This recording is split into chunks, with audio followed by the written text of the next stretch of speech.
Quel plaisir de vous retrouver sur El Marharibiya pour ce nouveau numéro de Microscope. Merci pour votre fidélité.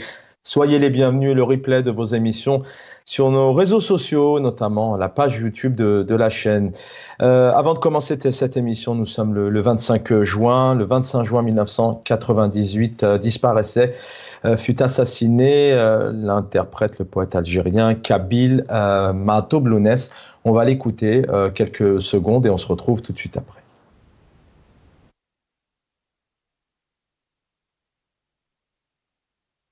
Je suis né un 24 janvier.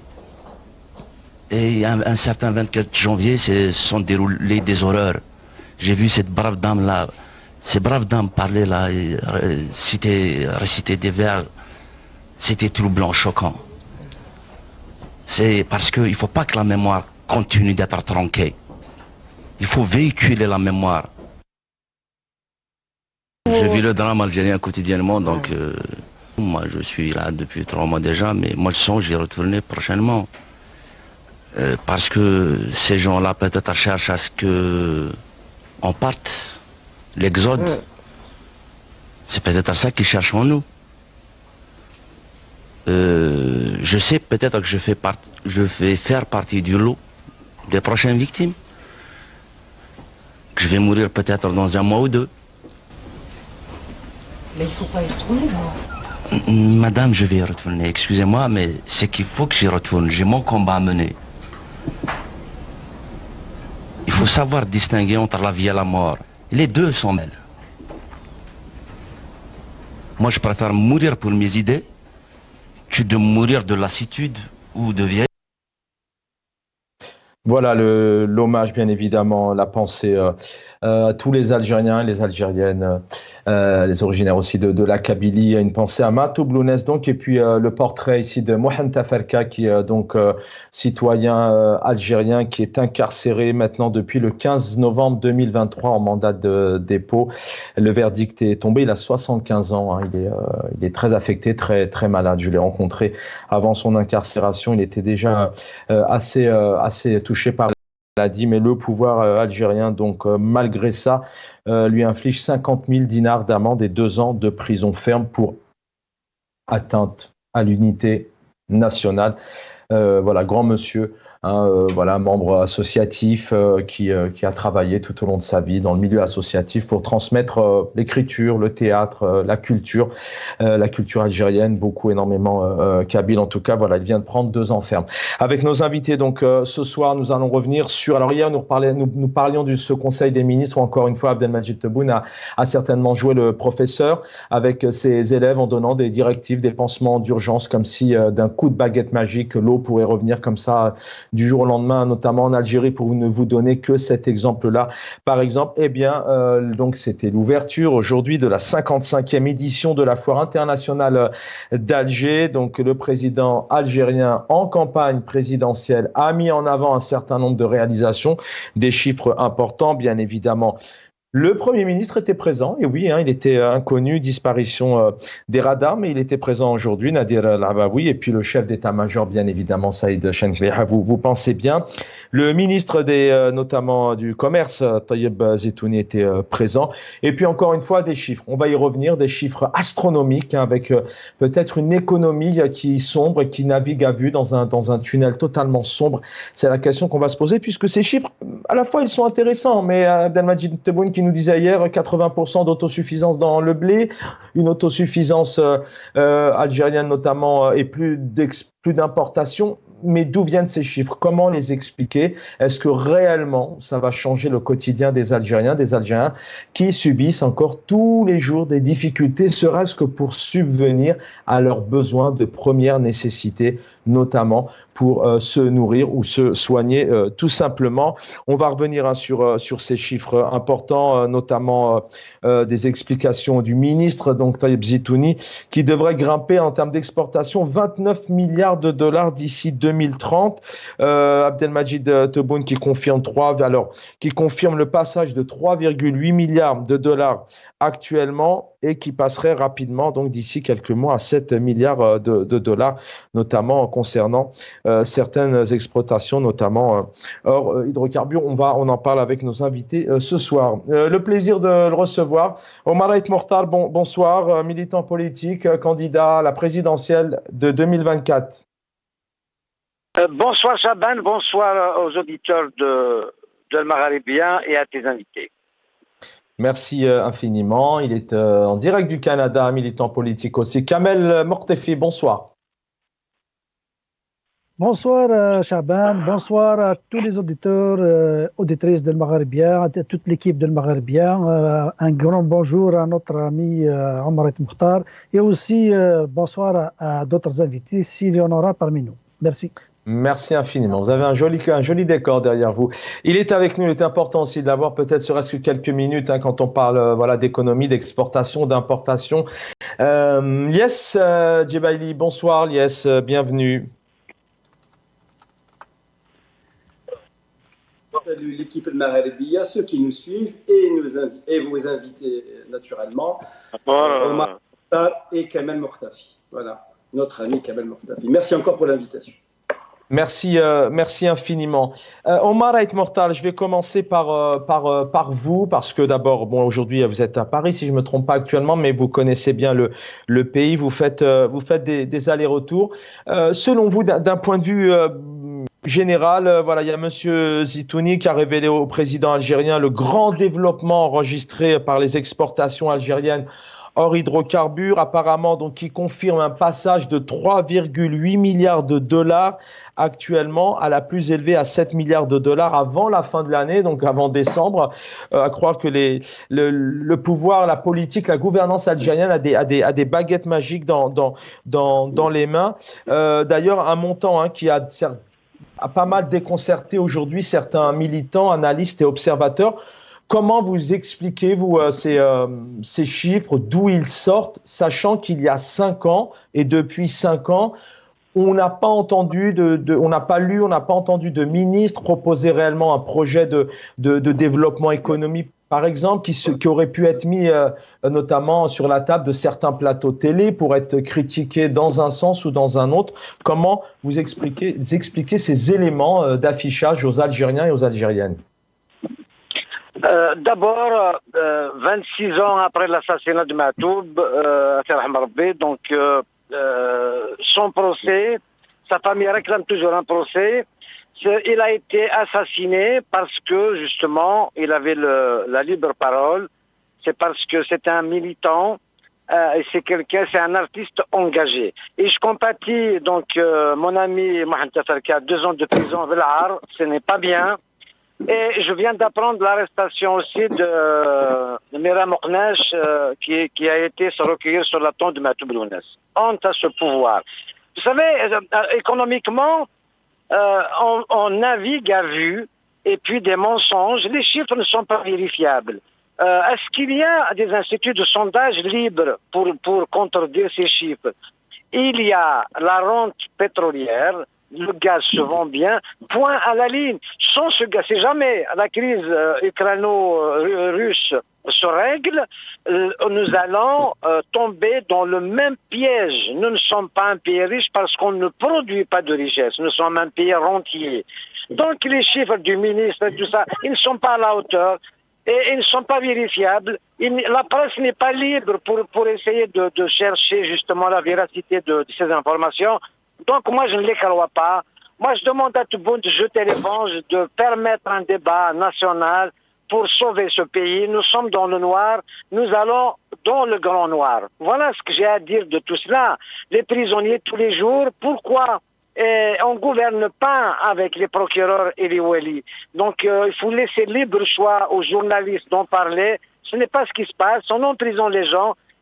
Toute l'Algérie est otage aujourd'hui. La peur s'installe. Les gens qui ont peur de rentrer, les gens qui sont sous STN et les otages à 2 mois d'une élection qui n'intéresse aucunement les Algériens. Ils savent que c'est une encore supercherie. Donc voilà, son candidat sérieux Donc, que voulez-vous que je vous dise? Je ne crois pas à cette Algérie qu'ils veulent nous vendre. Tebboune va plonger l'Algérie dans le grand noir. Voilà ce que j'ai à dire de ces chiffres et tout ça. Je ne peux pas les commenter. Merci, restez avec nous, Omar El Mortar. Kamel Mortefi, avant d'avoir aussi un peu votre perception, vos analyses sur ces chiffres, parce qu'ils sont là, ils en disent long tout de même, et puis est-ce que c'est possible à la fois? Mais avant peut-être d'entrer dans le contenu, Eliès nous apportera aussi ces éléments, peut-être un peu plus techniques, mais déjà dans la forme. Est-ce que on a l'impression que les Algériens et les Algériennes sont pris un peu pour des, avec tout le respect que je leur dois, vraiment, excusez-moi d'expression, mais pour des moins que rien. Alors, ils comprennent leur situation. Ils savent que dernièrement, certains sont touchés psychologiquement parce qu'ils n'ont pas pu sacrifier le mouton de l'Aïd, par exemple.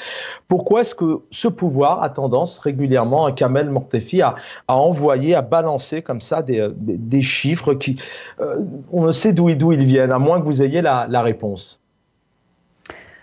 Vous avez bien commencé, Chaban, par dire dans votre la récente introduction, avant la question, vous aviez dit qu'est-ce que le pouvoir nous insulte? Croyez-moi, si j'ai eu l'idée de quitter l'Algérie, parce qu'en 2004, quand j'avais quitté l'Algérie, avant 2004, je n'avais jamais l'intention de quitter mon pays parce que j'étais engagé politiquement, je voulais participer au développement de mon pays, mais les conditions, vous les connaissez, le comportement du pouvoir, vous le connaissez, ils ne nous ont pas laissé faire et nous avons quitté. Moi, j'ai quitté, je vais le dire, pas pour dire que je me considère, je suis trop orgueilleux, non. Je n'accepte pas d'être gouverné par ces gens au pouvoir. C'est pour ça que j'ai quitté le pouvoir, j'ai quitté l'Algérie. Je me refuse d'être dirigé par des ignares, par des nullards. Ce sont des nullards qui sont au pouvoir et je n'accepterai pas. Nous sommes aujourd'hui, pour répondre à votre question, nous sommes, je vaux mieux, hein, pas plus que ceux qui sont en Algérie, parce que si on ouvre les voies à ceux qui sont en Algérie, ils vont quitter. Parce que personne en Algérie n'accepte d'être gouverné par des imbéciles comme ceux qu'on voit actuellement au pouvoir. Sérieusement, l'Algérien, quel que soit son niveau de scolarité, quel que soit son niveau de richesse, il mérite mieux. Ils doivent le laisser choisir qui va le gouverner. Je vais vous le dire, nous sommes dans une situation d'autoritarisme absolu. L'autoritarisme veut dire quoi? Veut dire que la primauté de l'exécutif et la restriction des droits civils et politiques. Nous sommes dans ce cas de figure. Ils donnent des chiffres. Est-ce que nous sommes capables de vérifier ces chiffres-là?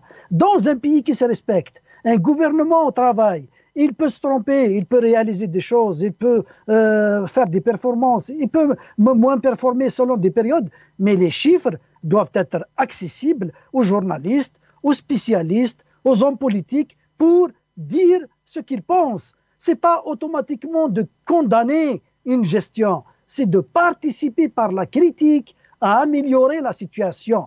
Si je dis aujourd'hui, dans mon domaine d'expertise, je vais dire au ministre responsable que vous êtes sur la fausse route, ce n'est pas une condamnation, c'est pour plus gagner du temps et de participer à ma manière. Ne me donnez pas de ministère, je ne veux pas.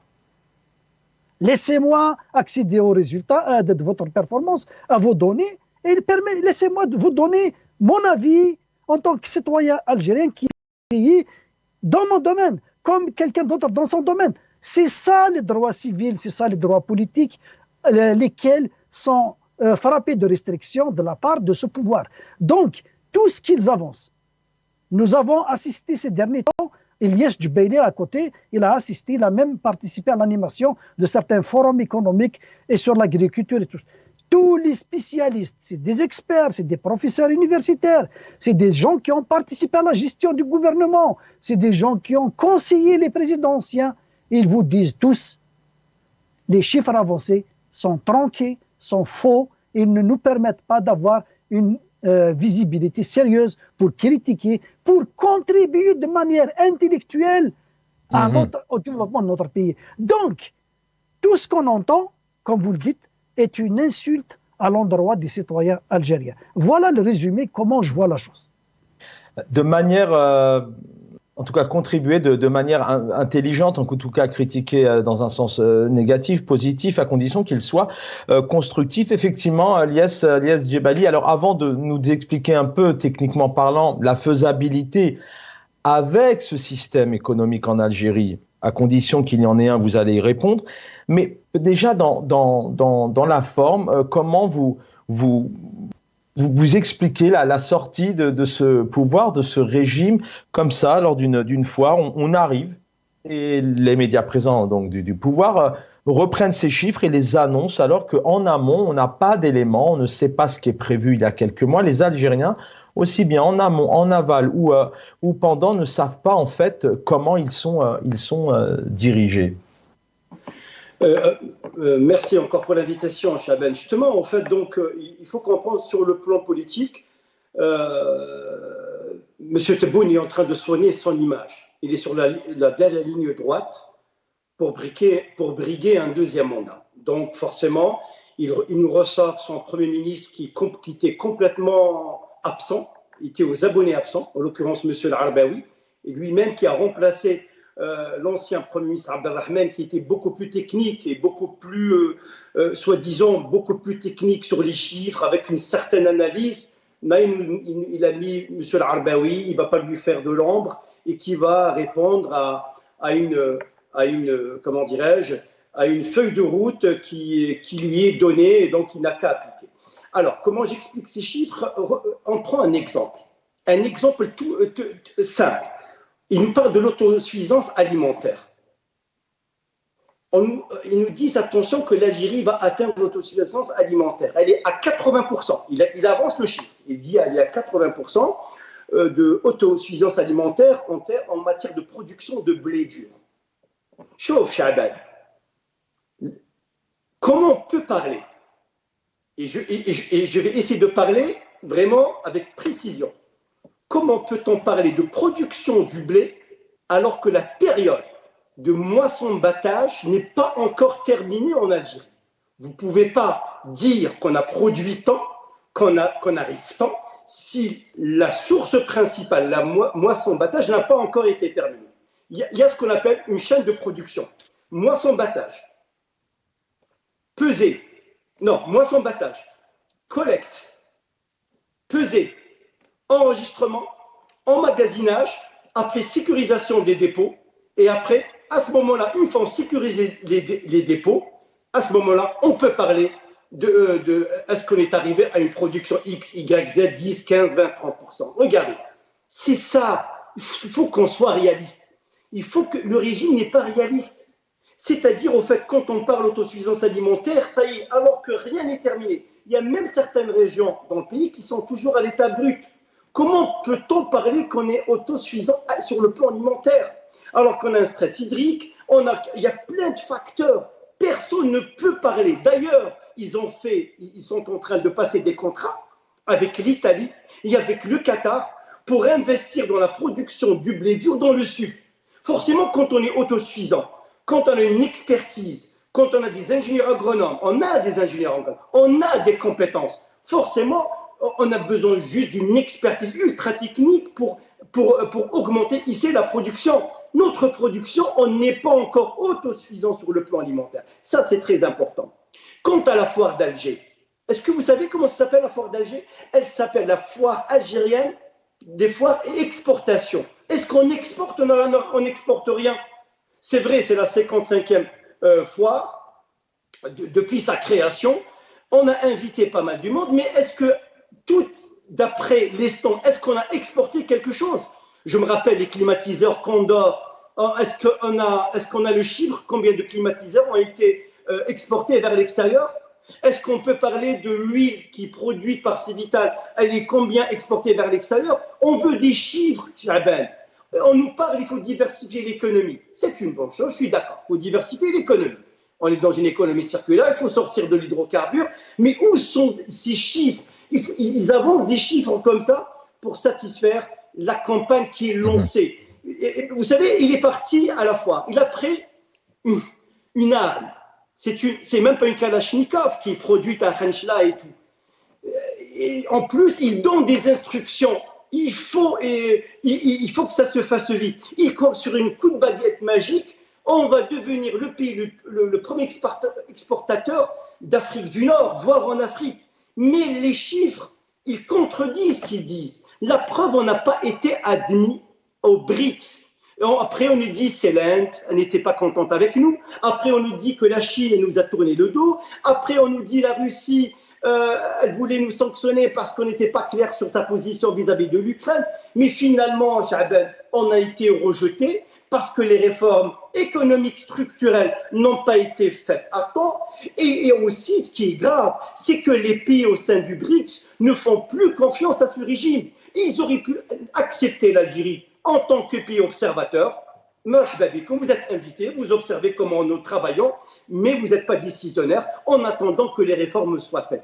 Il faut dire que notre adhésion, l'adhésion de l'Algérie, elle a été rejetée par les pays les plus puissants, en l'occurrence l'Inde, la Chine et même la Russie. Sachant que l'Afrique du Sud, elle a été admise au sein du BRICS d'après des critères politiques. Ça veut dire même sur les critères politiques, nous ne pesons rien. Et c'est ça, c'est un enchevêtrement et complexe de notre stratégie qui n'a aucune valeur, ni sur le plan économique, ni sur le plan politique. Pour dire, si vous voulez un développement social et économique, il faut développer le politique, et le politique, on va y venir. Une grande démocratie. Voilà. On va y venir. On y vient dans un instant, Elias Djebali. On va essayer de comprendre effectivement pourquoi à la fois il y a ces annonces, mais à la fois rien ne bouge, notamment le monde de la voiture, par exemple. Depuis plusieurs années maintenant, le pouvoir algérien, chaque année, annonce aux Algériens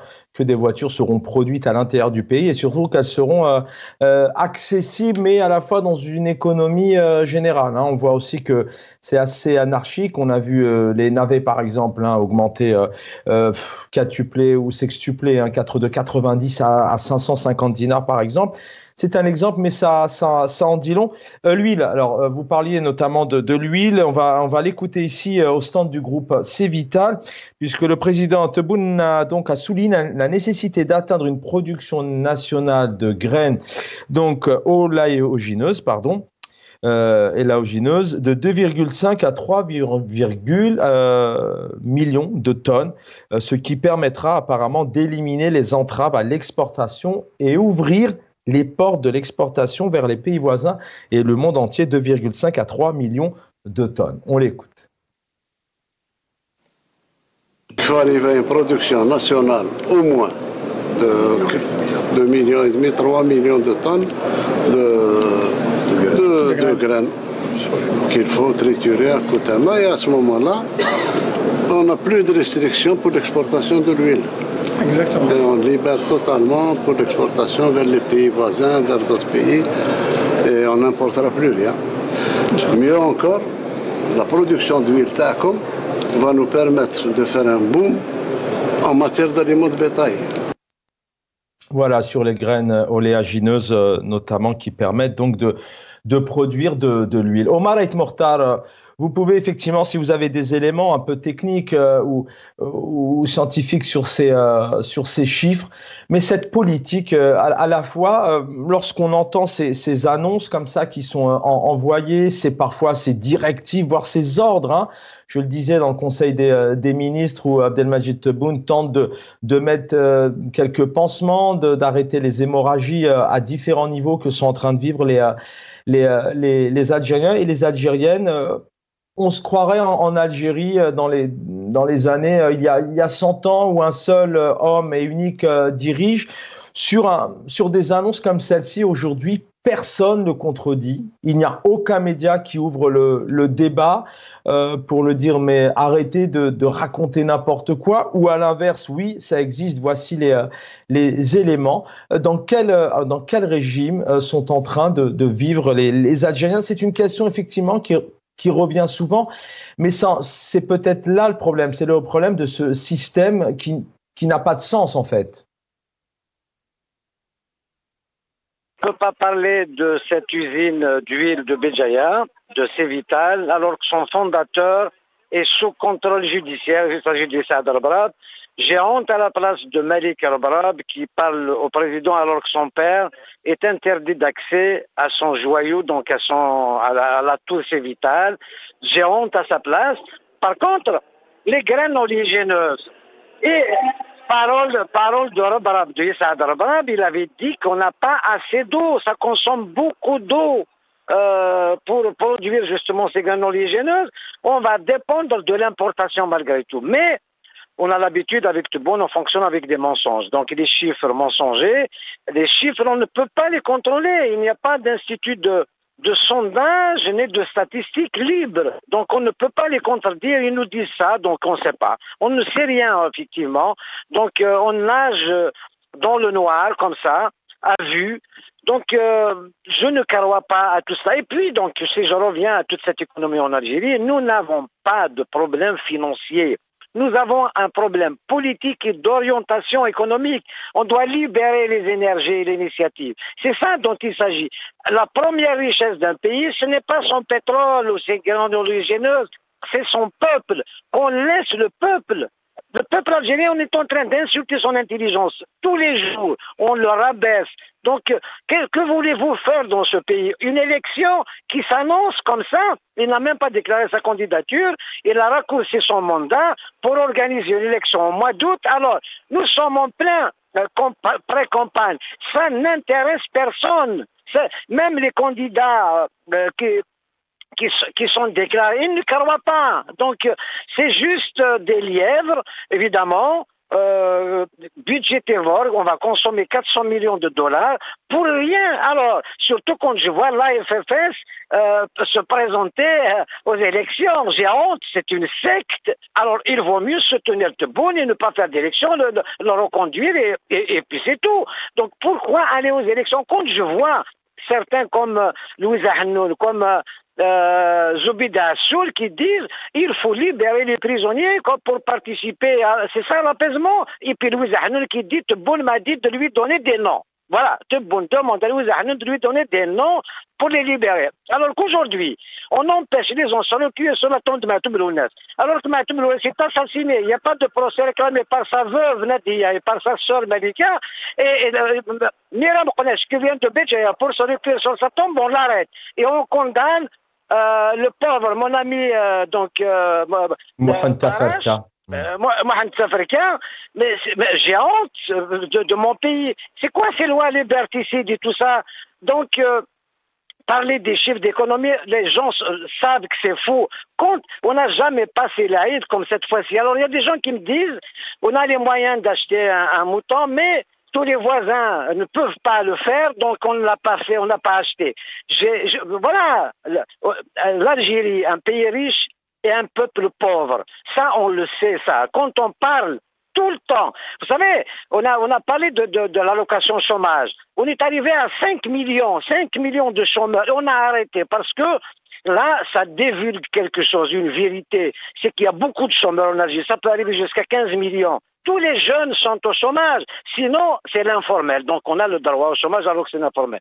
L'économie de bazar. Donc, ce n'est pas... C'est une mafiocratie. On vit le jour, et Moherridjin, comme on dit en arabe, et ça avance, c'est comme ça. Donc, par contre, je suis certain que nous avons des experts, nous avons des gens qui peuvent relever tous les défis, nous avons des compétences, elles sont soit emprisonnées, soit exilées. Voilà, donc qu'est-ce que vous voulez? On regarde faire comme ça, un beau pays, effectivement, avec une direction, et ça, c'est la faute à l'armée. L'armée, moi, personnellement, j'ai envie qu'on la protège. Le peuple, c'est le devoir de chacun de protéger cette armée. L'armée qui cède comme quand on nomme à l'aéroport d'Alger à quelqu'un comme Diouni, et cette erreur, le pauvre, comment il s'appelle, l'animateur, Mr. Abbé, qui a subi des attaques infâmes. Pourquoi l'engager? Donc ça, c'est l'erreur de l'actuel direct de Mediouni. Mediouni doit quitter. D'abord, il a fait l'apologie du terrorisme. Il a appelé les Sahraouis à commettre des attentats au Maroc, à Casablanca et à Marrakech, et on le nomme.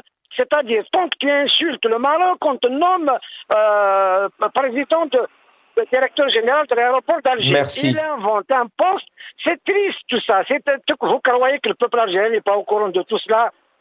Merci Omar Et Mokhtar. Restez avec nous en parlant de Monsieur Mediouni. Une vidéo qui fait le tour et qui fait le buzz malheureusement. On voit le patron des aéroports en Algérie vanter les nouveautés en termes d'alimentation, de propositions de plats, pendant que d'autres, effectivement, sont en train de créer de l'intelligence artificielle et des technologies hors normes pour accueillir notamment les passagers, les passagères, les voyageurs et les voyageuses. Kamel Mortefi, bon, on a peut-être compris effectivement ce soir qu'il y avait des chiffres enregistrés. Dans quelle marchandise, on ne sait pas. Ce sont des chiffres assez astronomiques, vous l'avez vu. Alors les indicateurs, nous les avons pas non plus. Pas de centre national de statistiques en Algérie. Une nouvelle Algérie, tout de même, j'ai envie de vous dire, avec des doutes qui conduit d'ailleurs malheureusement beaucoup d'opposants et d'observateurs ont qualifié de ces chiffres de trompeurs. Kamel Mortefi, une Algérie tout de même riche sur le terrain, mais un pouvoir qui n'arrive pas à prendre cette richesse et faire en sorte que les Algériens vivent. Quel est le problème réellement? Tous les jours on dit que c'est riche, mais à la fois les Algériens souffrent ou alors vont quitter après leur bac.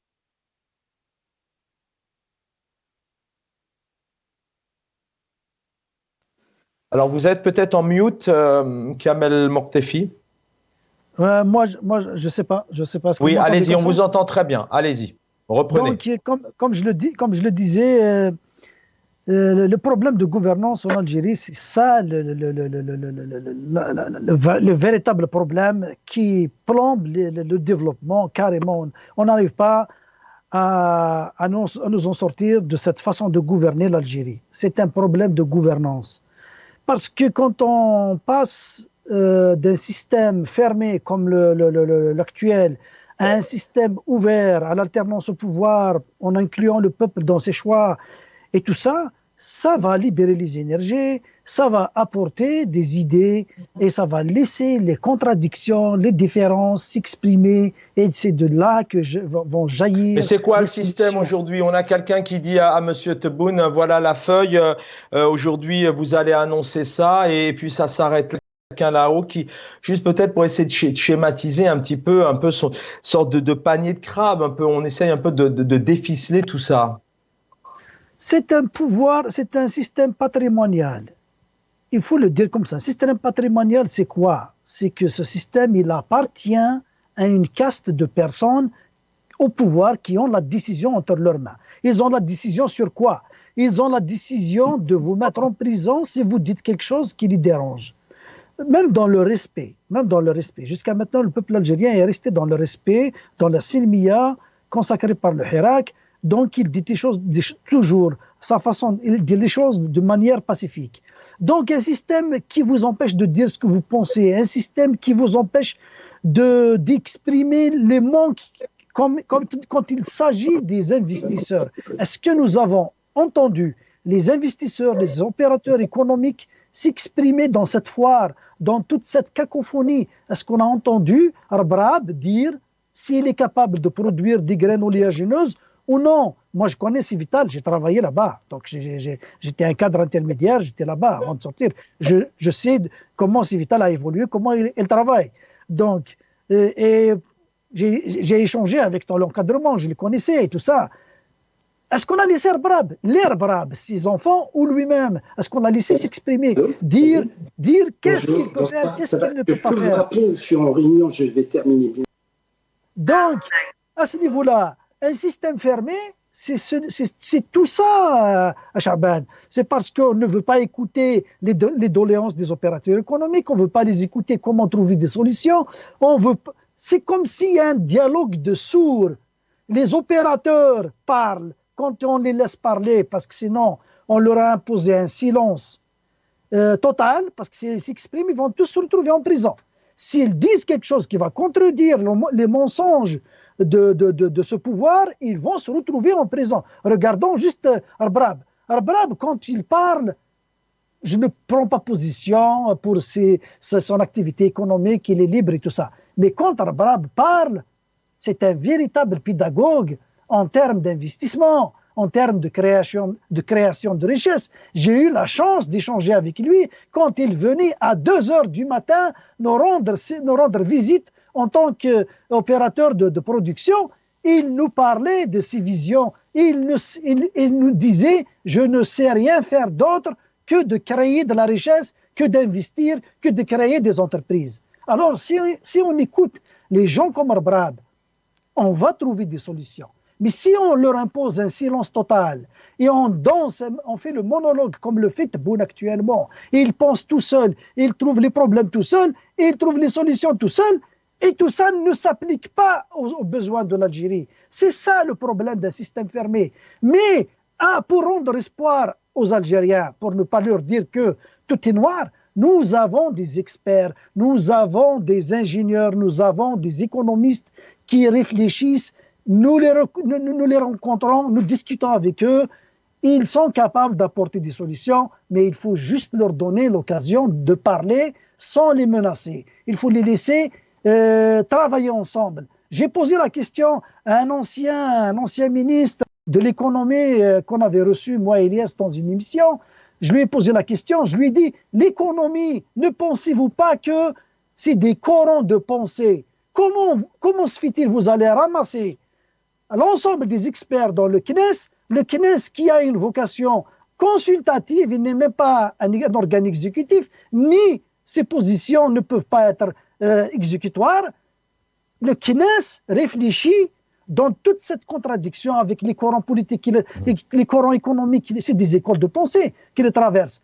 Alors, à la fin, le président fait ce qu'il veut sans les écouter. Je vais vous raconter cette anecdote. J'ai rencontré ici un éminent expert, professeur des universités ici à Montréal, pour ne pas le nommer parce que je ne sais pas, je n'ai pas demandé son autorisation. Il m'a dit, j'ai été reçu par Tebboune quand il était Premier ministre. Il a discuté avec lui pendant 3 heures. Il m'a dit, lui, il a parlé pendant 2h30. Moi, j'ai exposé pendant 30 minutes. Alors, vous appelez un éminent professeur, expert international, et vous l'écoutez pendant 30 minutes, et vous parlez pendant 2h30, ça vous donne le résultat d'aujourd'hui. Ça en dit long. Lies Jebali, peut-être une question un peu plus technique. Est-ce qu'aujourd'hui, l'Algérie est dans la capacité demain de se voir réellement exporter à hauteur de ces chiffres que nous entendons? Est-ce que c'est peut-être une ambition, mais à la fois, est-ce que réellement un pays peut, comme ça, sur l'espace notamment de quelques semaines, quelques mois, passer de 3,8 à 7 milliards de dollars, par exemple? Chaben, la moyenne en général pour sortir un pays au sous-développement ou sous-développé vers un pays émergent, c'est une vingtaine d'années. C'est 20 d'années. C'est-à-dire, si on veut vraiment que notre Algérie, que le pays devienne un pays émergent, exportateur à l'échelle continentale en Afrique, pour qu'il devienne un pays émergent, et il faut minimum en 2050, 2045, 50. C'est pas moi qui le dis, c'est vraiment des experts qui sont qui ont fait de ce travail leur cheval de bataille. Comme tout à l'heure, vous avez parlé, il n'y a pas un institut, on ne sait pas faire des statistiques. Il n'y a pas de numérisation. Dans les banques, il n'y a pas de numérisation. Le cheptel bovin et ovin, on ne sait pas nous avons combien, parce qu'il n'y a pas de numérisation. On n'a pas de veille économique, on n'a pas de veille commerciale. Quand il y a des crises, je veux dire, on essaie de remédier rapidement. Donc l'économie, au fait, il y a même des fois de l'économie, c'est une chance ou pas. Mais des fois, c'est une opinion l'économie, est un acte politique. Donc, il faut décider quand est-ce que notre pays s'en sort. Pour que le pays s'en sorte, il faut libérer les forces vives de la nation. Vous parlez tout à l'heure de la balade. Moi, sur le plan économique, personnellement, ça m'engage que moi, je dis c'est un monsieur qui est capable de produire de la valeur ajoutée pour ce pays. Vous vous rappelez, en 2018, il avait un concept révolutionnaire. C'est la production de l'eau ultra pure pour les besoins pharmaceutiques. On l'a empêché d'investir en Algérie. On l'a empêché. Forcément, il y a des pressions. Forcément, il y a la corruption. Forcément, il y a de la jalousie. Forcément, il y a un conflit d'intérêts au plus haut dans les sphères de l'État. Où est-ce qu'il a voulu produire cette usine? À Charleville-Mézières en France. Même le Figaro en 2018, j'ai bien suivi qu'il y a une usine algérienne qui va être installée à Charleville-Mézières, dont le fondateur, dont le concepteur n'est autre qu'un Algérien, en l'occurrence Issaad Rabda. Pourquoi il n'a pas fait en Algérie? Pour lui, il fallait lui laisser de développer lui. Non seulement on devient autosuffisant, mais on exporte même en Europe. Même pour la tomate. On dit que la tomate, c'est les pays, c'est l'Espagne, un peu la Hollande, et le Maroc qui essaie de faire une place. Mais nous avons le soleil. C'est un pays 4 saisons. Nous sommes capables de produire ce fruit qui s'appelle la tomate. On aurait pu l'exporter. La pomme de terre et plein de bonnes choses. On aurait pu exporter. Mais tant qu'il y a les obstacles, tant qu'il y a la corruption, même M. Tebboune, il reconnaît, nous allons libérer. Pourquoi nous allons libérer? Pourquoi vous n'avez pas libéré avant? Et le problème, c'est que c'est ça notre pays. Je ne vais pas encore rechanter la même chanson. D'ailleurs, il l'avait promis. Restez avec nous, Lias. Lias Jebali, restez avec nous. Je vais essayer de revenir. Il nous reste vraiment 5 toutes petites minutes d'émission. Je voudrais qu'on écoute tout de même le ministre ici qui dit que voilà, après l'autosuffisance, parce que l'Algérie y est, selon un peu les éléments de la gouvernance actuelle, maintenant place à l'exportation à hauteur de ces 7 milliards. بداية الطريق لأن لازم أولا نتكلم في بداية الإصلاح كنا نتكلموا على فقط اكتفاء ذاتي ثم ننطلق في 10 سنوات 15 سنة إلى التصدير لكن الحمد لله في نهاية 2023 صدرنا 7 مليار دولار بعد ما كنا نتكلم على 1.8 في أقصى يعني في أحسن الحالات هذه السنة لحقنا إلى 7 مليار دولار يعني وكانت تمس شعاب عديدة ومتعددة وإحنا Omar et Mokhtar, on termine l'émission avec vous trois, 1 minute 30 chacun si possible. On vient d'entendre un ministre qui fait une annonce, mais au préalable, aucun projet n'a été débattu, déposé avec des orientations précises qui ont été annoncées aux Algériens. Mais à la fois, avant de faire son petit tour de balade, le président algérien a écouté l'exposé de Taïeb Zitouni, notamment sur ses premiers résultats, selon un projet néant que nous ne connaissons pas en tout cas.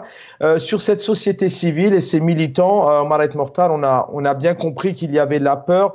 Vous exprimez, mais on sait que Mohsen Belabbas, bon, tant bien que mal, essaye, mais c'est compliqué. Ali Belhadj, voilà, il ne peut quasiment plus sortir de chez lui. Karim Tabou, malgré tout, continue. Fethi Reres, c'est difficile aussi. Arsène El Qadi derrière les barreaux.